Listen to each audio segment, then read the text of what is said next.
Pernah nggak Bapak Ibu merasa ada denyutan aneh di bagian leher? Kadang kayak nadi berdetak kuat, atau rasa tegang yang nggak biasa, terutama di bagian samping atau belakang leher. Bisa muncul pas bangun tidur, atau saat lagi banyak pikiran.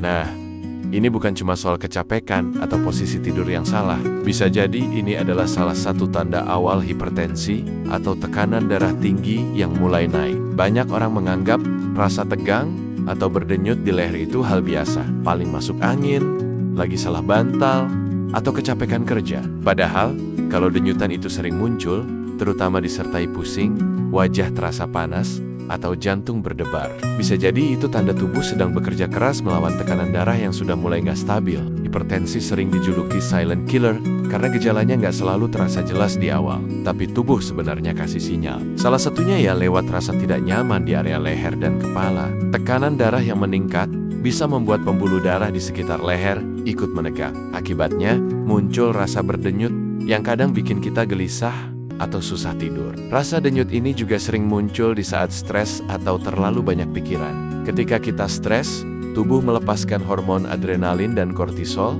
yang bisa mempersempit pembuluh darah dan menaikkan tekanan darah. Itu sebabnya, orang yang sering cemas atau banyak beban kerja bisa lebih sering merasa lehernya kaku, tegang, atau terasa berdetak. Buat Bapak Ibu yang punya riwayat keluarga dengan hipertensi, gejala ini harus lebih diwaspadai. Kadang kita merasa sehat-sehat saja, tapi ternyata tekanan darah sudah di atas batas normal. Makanya, penting banget punya alat tensi digital di rumah dan rutin cek tekanan darah, minimal seminggu sekali. Kebiasaan harian juga bisa memicu lonjakan tekanan darah. Misalnya, terlalu sering minum kopi, kurang tidur, jarang bergerak, atau makan tinggi garam. Semua ini bisa bikin tekanan darah naik pelen-pelen tanpa terasa. Dan ketika tekanan itu sudah mulai menekan pembuluh darah, salah satu yang terdampak adalah bagian kepala dan leher. Kalau Bapak Ibu merasa leher sering tegang dan disertai pusing atau mual, coba deh langsung istirahat dan ukur tekanan darah. Kalau hasilnya tinggi, itu artinya tubuh sudah memberi tanda. Jangan deton-detenda untuk ubah gaya hidup dan konsultasi ke tenaga kesehatan. Oh ya, buat yang sering merasa denyutan leher muncul di malam hari, terutama saat tidur terlambat atau habis makan asin, itu juga bisa jadi tanda pembuluh darah sedang bekerja ekstra. Coba mulai biasakan tidur lebih awal. Kurangi makanan tinggi garam seperti kerupuk, mie instan, atau makanan olahan. Kalau leher mulai berdenyut saat sedang marah atau emosi, ini juga bukan hal sepele. Rasa marah bisa meningkatkan detak jantung dan tekanan darah secara cepat. Itu sebabnya penting banget belajar mengatur emosi dan bernapas dengan tenang saat sedang emosi naik. Bisa juga coba teknik relaksasi seperti tarik napas dalam dan hembuskan perlahan sambil memejamkan mata. Leher berdenyut itu mungkin kelihatan sepele, tapi bisa jadi alarm dari tubuh. Jadi, jangan disepelekan, apalagi kalau usianya sudah masuk kepala 4 ke atas. Lebih baik waspada sejak dini. Cek tekanan darah, jaga pola makan, dan hindari stres berlebih.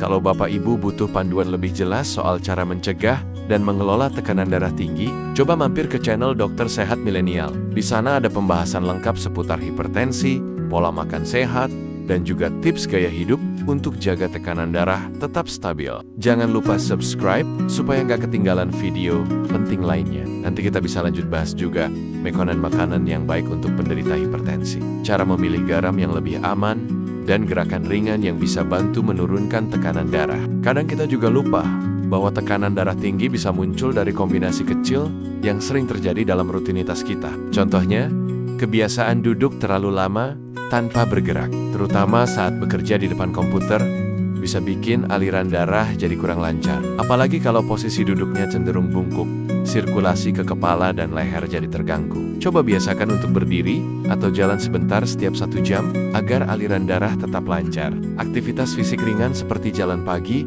atau bersepeda pelan juga bisa bantu menurunkan tekanan darah secara alami. Gerakan tubuh membantu pembuluh darah tetap elastis dan jantung jadi lebih efisien memompa darah. Bapak Ibu nggak perlu olahraga berat, cukup 30 menit sehari, asal konsisten, itu sudah sangat bermanfaat. Jangan lupakan pentingnya hidrasi. Kadang kita sibuk seharian sampai lupa minum. Padahal, dehidrasi ringan bisa bikin tekanan darah naik karena volume darah jadi berkurang dan jantung harus kerja ekstra. Biasakan bawa botol air minum kemanapun dan atur alarm kalau perlu agar asupan cairan cukup sepanjang hari. Satu lagi yang penting, adalah kualitas tidur. Tidur yang cukup dan nyenyak bisa membantu tubuh memperbaiki diri dan menstabilkan hormon, termasuk yang mempengaruhi tekanan darah. Kurang tidur atau tidur yang sering terbangun bisa bikin tekanan darah tetap tinggi di pagi hari. Jadi jangan anggap remeh gangguan tidur seperti insomnia atau sleep apnea. Buat bapak ibu yang suka konsumsi herbal, perhatikan juga jenisnya. Beberapa jamu atau suplemen bisa mengandung bahan stimulan yang justru bisa memicu naiknya tekanan darah, apalagi jika dikonsumsi berlebihan. Selalu cek komposisinya dan konsultasikan ke tenaga medis kalau ragu. Dan jangan lupa, dukungan dari keluarga juga penting. Kalau satu rumah sama-sama punya gaya hidup sehat, makan bareng dengan menu rendah garam, saling ingatkan untuk olahraga atau istirahat, itu bisa jadi langkah besar untuk mencegah hipertensi bersama-sama. Selain itu, penting juga buat bapak ibu mengatur pola makan secara konsisten. Jangan sampai sehari makan sehat, besoknya balas dendam dengan makanan tinggi garam dan lemak jenuh. Konsistensi adalah kunci. Mulailah dari langkah sederhana, seperti kurangi penggunaan garam dapur, ganti cemilan asin dengan buah segar, dan batasi konsumsi makanan kemasan. Banyak yang nggak sadar, kebiasaan ngemil di malam hari juga bisa jadi pemicu tekanan darah naik, apalagi kalau cemilannya makanan olahan tinggi garam atau digoreng. Coba biasakan minum air putih hangat atau makan buah yang kaya air seperti semangka saat lapar malam. Ini bisa bantu tubuh tetap tenang dan tekanan darah lebih stabil. Latihan pernapasan juga bisa jadi cara sederhana tapi efektif. Misalnya, tarik napas dalam-dalam selama 4 detik, tahan 4 detik, lalu hembuskan pelan-pelan dalam 4 hitungan. Lakukan selama 5 menit sehari. Teknik ini bisa bantu menenangkan sistem saraf dan menurunkan tekanan darah secara bertahap. Dan terakhir, jangan remehkan pentingnya memantau tekanan darah secara berkala. Kalau belum punya alat tensi di rumah, bisa mulai dari cek di puskesmas atau apotek terdekat. Catat hasilnya dan amati polanya. Kalau terlihat naik terus dari waktu ke waktu, itu sudah jadi alarm awal untuk segera bertindak. Karena tubuh kita sebenarnya pintar, ia kasih sinyal pelan-pelan. Tinggal kita mau dengar dan tanggapi, atau abaikan sampai muncul masalah yang lebih besar. Kalau bapak ibu pernah ngerasa leher berdenyut, disertai pusing atau jantung berdebar, boleh cerita di kolom komentar video Dokter Sehat Milenial. Cerita bapak ibu bisa jadi inspirasi dan pengingat buat yang lain. Yuk, lebih peka dengan sinyal tubuh, karena pencegahan selalu lebih ringan dibanding pengobatan.